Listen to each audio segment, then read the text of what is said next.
Welcome to today's news wrap up. Let's dive right into the top stories making headlines today. Suchir Balaji, the whistleblower who had recently revealed concerns about OpenAI's copyright practices, was found dead in San Francisco apartment, in his San Francisco apartment in November. Although a medical examiner initially ruled his death a suicide, his parents contended that he was murdered, citing evidence of two gunshot wounds to the head. How many suicide victims we have to find that got two gunshot wounds to the head? Like, how do you shoot yourself in the head once and pick up the gun and shoot yourself in the head again? Like, make this make sense to me. But they emphasized that he was in high spirits, having celebrated his birthday and planned future gatherings, casting doubt on the suicide verdict.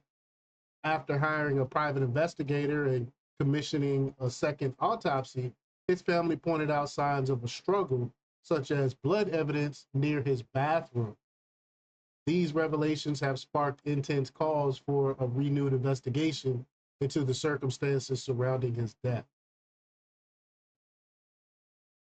President Donald Trump has escalated the trade war with China by imposing a 104% tariff on Chinese goods after Beijing failed to remove its retaliatory measures. The White House confirmed that when China did not withdraw its 34% tariff by the set 12 p.m. Eastern deadline, the additional tariffs were immediately activated. This hardline strategy builds on a previous decision to counteract China's significantly higher trade barriers by targeting decades of what Trump describes as unfair economic practices. I mean, it's obvious that we've been getting gypped out of the trade when it comes to China. Chinese officials have denounced the move as an act of unilateral bullying, insisting that their countermeasures are legitimate responses to safeguard their national interests.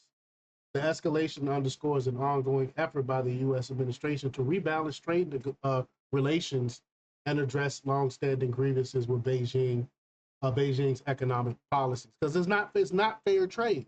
What they're doing to us is not fair. We're not allowed to bring things into our market. They steal our intellectual property and all types of things. I'm glad we have a president that's finally willing to stand up against China, because Lord knows Biden was giving China everything they wanted, while even at the expense of Americans. The U.S. Supreme Court has temporarily upheld the Trump's administration's decision to terminate thousands of probationary federal workers, pending further review by the Ninth Circuit Court of Appeals. The administration argued that courts lack the authority to block federal workplace reforms, emphasizing the terminations were agency directed and justified. Unions challenging the firings claim the actions degrade essential public services and violate legal protections for employees. While some justices expressed concerns about the administration's urgency in seeking the intervention, the ruling allows affected employees to remain on paid administrative leave for now. The case highlights ongoing debates over government downsizing and the balance of power between federal agencies and the judiciary. Big Head Senator Cory Booker's record breaking 25-hour floor speech has sparked an ethics complaint from the Foundation for Accountability and Civic Trust. The watchdog group alleges that Booker exploited his extended address to solicit campaign contributions, sending emails to supporters during and immediately after his speech. Well, this is par for the course for Democrats. They always are asking for donations. I mean, they after they got donations, the $1 billion donations for the Harris campaign, right after they went and asked for more money. I mean, this is par for the course for Democrats because they outspend. They don't know how to spend the money that they receive rationally. They just spend into oblivion. So why would we give them the power to run our government when they can't even run campaigns and things like that? It's crazy. But they contend that his actions violated longstanding Senate ethics rules by using an official act for political fundraising, thereby blurring the line between formal duties and campaign activities. We know that's a big no-no. Critics warn that if such practices go unchecked, the Senate floor could increasingly resemble a campaign venue. Even as Booker's marathon performance garnered praise for its endurance and impact, the complaint raises serious concerns about ethical governance on Capitol Hill. The U.S. Supreme Court has ruled in favor of the Trump administration, allowing the use of Alien Enemies Act to deport over 200 members of the Trinidad gang to El Salvador. Y'all know I reported on that yesterday. But this decision overturned a lower court's order that had blocked the deportations. Attorney General Pam Bondi praised the ruling, emphasizing its importance for national security and the rule of law. The act permits deportations without an immigration judge's involvement under specific circumstances. Critics have raised concerns about the act's implications for due process, while supporters argue it's necessary to address threats posed by violent criminal organizations. The case has reignited debates over immigration policy. Prosecutors preparing a case against Ryan Wesley Routh, or Ruth, who attempted to assassinate President Trump on September 15, 2024, has disclosed startling details that reveal how much deadlier his plan could have been. Ruth, 59 years old, had previously traveled to Ukraine. You know, I talked about that before. Odd, right? Where he tried to ingratiate himself with American volunteer groups and allegedly sought to procure military-grade weapons, including a rocket launcher and anti-craft systems from local contacts. Can't make this stuff up. So, I mean, I think this guy I think he's a spook. I think he works for some type of government organization. Because what normal American citizen will travel to Ukraine to try to get anti-craft systems and stuff like that to the Ukraine military? This is crazy, right? In text exchanges with an alleged Ukrainian associate, he argued that preventing Trump's re-election was essential for Ukraine's well-being, even going as far as sending images of Trump's plane as part of the negotiation. This dude is crazy.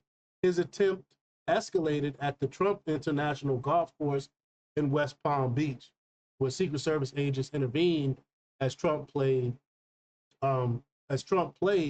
resulting in Ruth being shot and later apprehended along I-95. Investigators also recovered evidence ranging from a handwritten note urging someone else to complete the mission to cell phone data and a list of dates and venues tracking Trump's public appearances, underscoring the extensive planning behind the plot.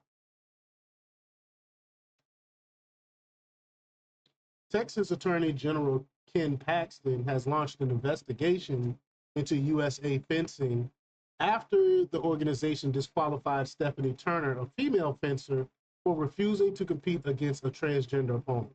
I mean, she's a biological female. She does not want to compete against a biological male because of the advantages they have. I mean, and so you're going to suspend her for this because she's worried about her safety? Are you for real? Turner had taken a knee during the match, declining to face Redmond Sullivan, which led to her being barred from the tournament. Paxton criticized USA fencing policies, calling them potentially illegal and insulting to female athletes who dedicate themselves to their sport. The investigation aims to uncover whether the organization engaged in deceptive practices under Texas consumer protection laws. Paxton vowed to defend the integrity of women's sports and change policies he believes is unfair. Lastly, Terry Aderam, a senior CIA official, was recently dismissed due to her involvement in enforcing the Biden administration's military COVID vaccine mandate, which was just ridiculous mandate. You want to You want to kick people out the military, people that serve our country, my fellow brethren. You want to kick them out the military after they risk their life because they won't risk their life further by taking experimental drugs. Are you for real? But Atarim had previously issued a memo instructing Department of Defense healthcare providers to treat vaccines under emergency use authorization as interchangeable with FDA approval. This directive requires service members to either accept the vaccine or face dismissal. Her firing has reignited debates about the legality and ethics of vaccine mandates within the military. Critics argue that the policy forced service members into an unfair position, while supporters maintain it is necessary for public health and operational readiness, which is just ridiculous. The controversy highlights ongoing tensions surrounding government mandates and individual rights.